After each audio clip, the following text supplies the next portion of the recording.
Hello friends, in this video we'll talk about all passable vibration and all passable beats on a car. It means that when the beats are given to the drive steering wheel, this is due to the fact that the discs are bent.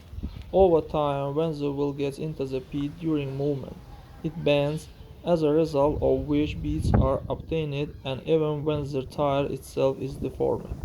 Further, when braking, when you press the pedal seems to vibrate. This indicates the deforming of the brake disc. When braking, the discs heat up, and when they get into the water, they cool down and deform. And even over time, uneven wear of the brake disc occurs when you press the brake pedal, also called pedal wobble. For the vibration of the car body, this is due to the fact that you need to replace the engine mount.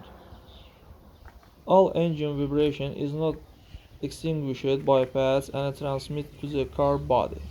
When replacing the engine mount, the vibration will be eliminated.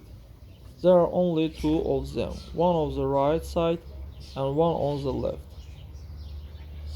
That's all guys, subscribe to our channel, put like, and don't forget to put a bell so as not miss new video on the channel.